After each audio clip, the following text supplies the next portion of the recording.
පින්නතුනි මනුස්ස ජීවිතයේ දුර්ලභයි කියලා කීවට ඕන තරම් මනුස්ස ලෝකවල අපි ඉපදිලා තියෙනවා.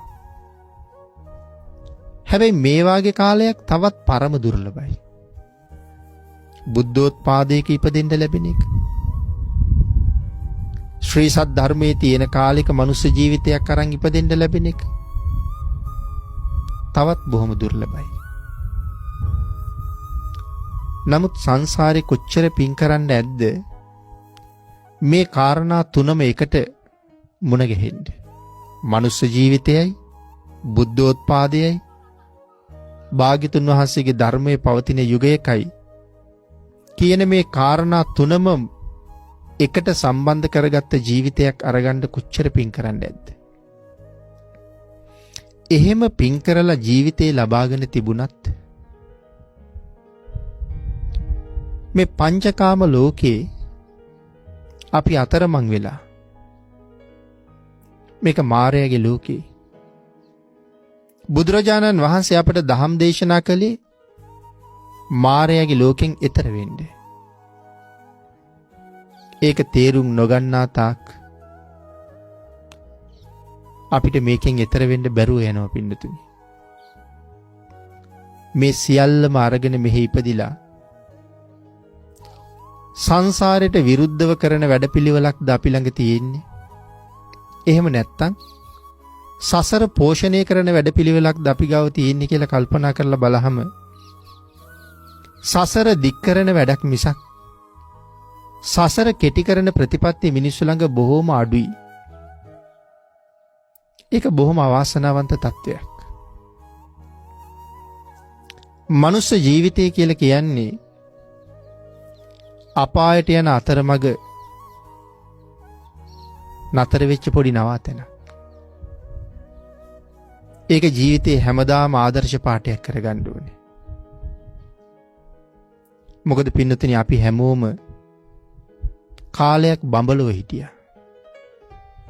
බඹලව නොහිටපු කිසි කෙනෙක් මෙතන නැහැ.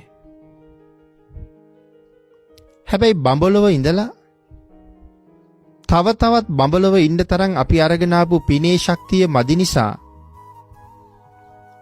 ආයු පිරිහිලා අපි බඹලවින් චුත වෙලා උසස් දිව්‍ය තලවලට ඇවිල්ලා උපදිනවා. ඒ දිව්‍ය තලවලත් හැමදාම ඉන්න තරම් අපි ගෙන ආපු පින් මදි නිසා ඒ තැන්වලින් චුත වෙලා පහළට එනවා. පහළම දිව්‍ය තලවලට ඇවිල්ලා එහෙත් කරගත්ත පින් මදි නිසා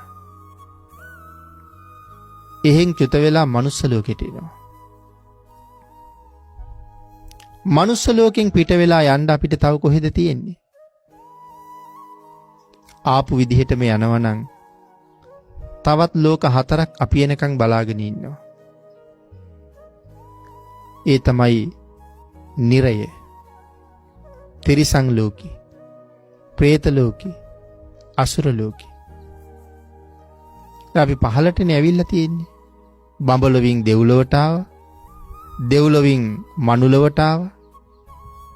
මනුලොවින් සතර පායට තමයි යන්න තියෙන්නේ. ඒකයි මම කීවේ අපායට යන අතරමඟ අවුරුදු 60-70ට ගත්ත පොඩි විවේක කාලයක් මේ තියෙන්නේ කියලා. ලොකු කාලයක් නෙමෙයි. බොහොම සුළු කාලයක්.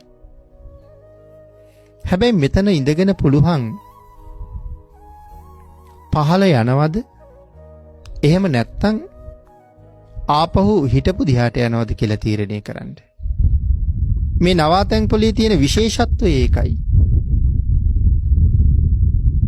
හැබැයි මෙතෙන්ට ආපු හුඟක් අය පහළටම යන්න තමයි වැඩ කරන්නේ. එයින් ඊට සුළු පිරිසක් තමයි ඒක තෙවුරුම් අරගෙන ආපහු ඉහළට යන්න. එහෙම නැත්නම් සංසාරයෙන් එතරටම යන්න උත්සාහ කරන්න ඊ타ත්ම සුළු පිරිසයි.